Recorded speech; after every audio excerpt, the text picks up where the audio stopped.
this one. I've changed my mind of what we're going to talk about.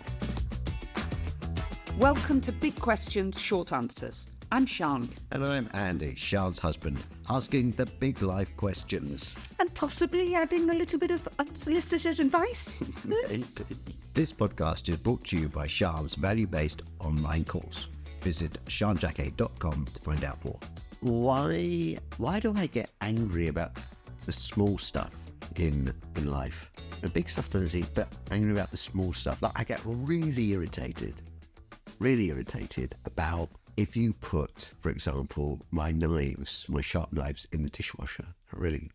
I've learned to control it. But why do I get angry about that? Which is right to me, anger. What are you talking about? Oh, yes, it's like, it gets like, it's like, I see them in there and it's like an immediate, like. Okay, so stand still and go further than that. Okay. What's going on in your head? What are you saying? What are you thinking?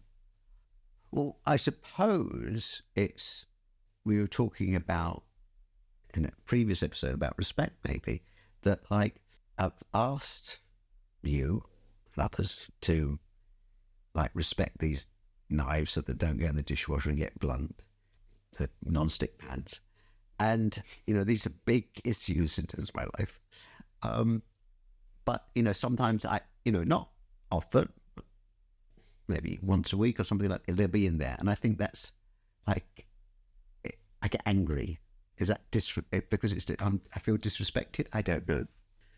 You'll have to answer that. Well, I'm not going to answer your problems. Work them out yourself. Well, no, that's not the point, is it? The point of this is for you to work out the problems.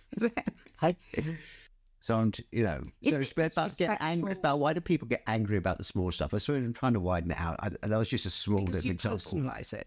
I mean, you've just described it, haven't you? Personalise it, because what's really going on in your head is she has done that on purpose. Yeah, just a little bit of that. Me. Yeah.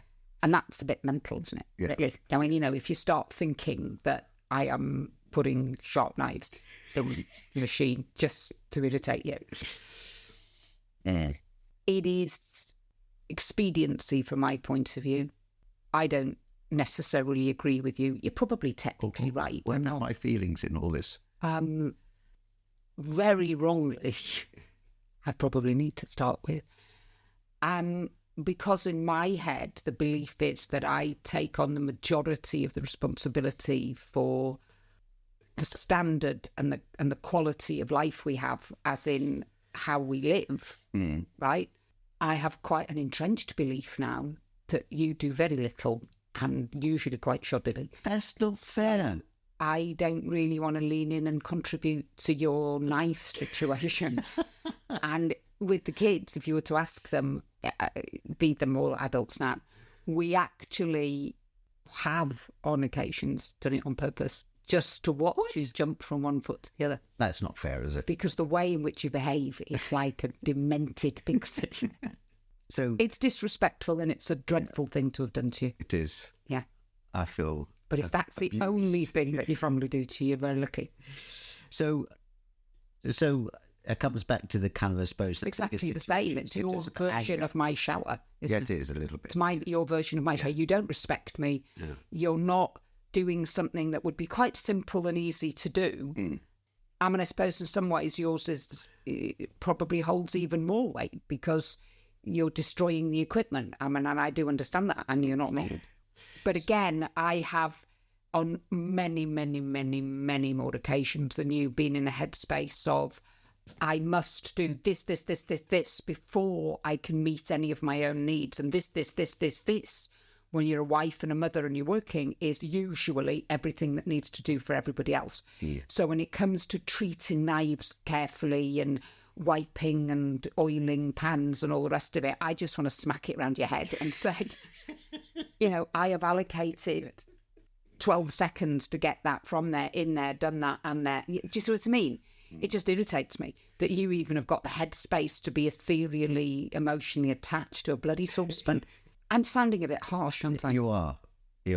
But real. But I suppose is that, again, I come back to the question of why do small things make me or other people angry? Is that even a question? Well, it's a belief. You believe that it's very important.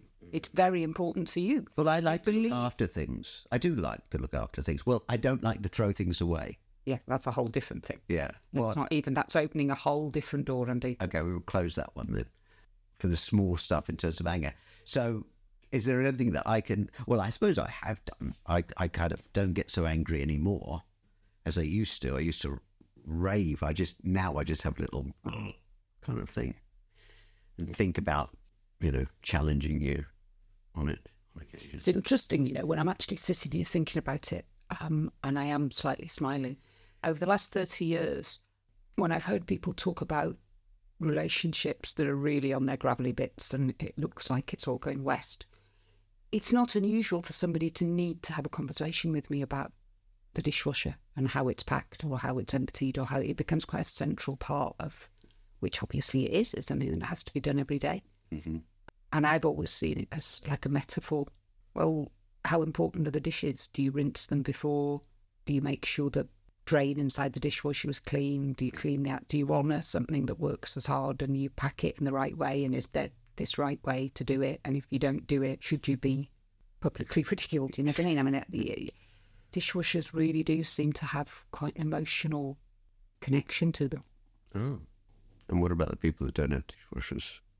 Much the same, isn't it? It's, and again, I can remember before such a thing as dishwashers. That's how old I am. Washing up was always an issue, wasn't it? Hmm. Yeah. Yeah, people... I mean, you I must stop doing this because I can just make you be out to be a dreadful human being.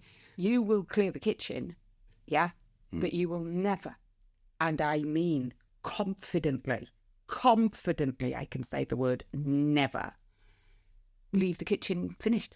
You will always leave things at the side, bits in the sink. Yeah. You won't wash out the sink. You don't wipe the top of the cooker.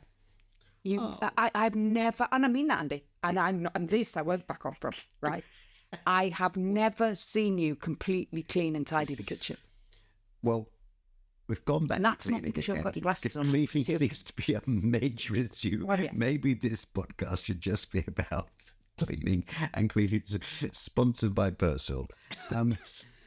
Just finishing off on, getting angry about the small stuff. Is there a way to lift yourself out of that kind of headspace? Yeah. Let's come back to the dishwasher. The kitchen. No, it is. You want the person you love and care for, you want them to feel good. Let's just say it in a very simple way, right? And it's something that will be fleeting. But it's a drip, drip, drip. It's in the emotional, it's ka-ching, ka-ching in the emotional bank account. You're making deposits into it, right? Mm-hmm.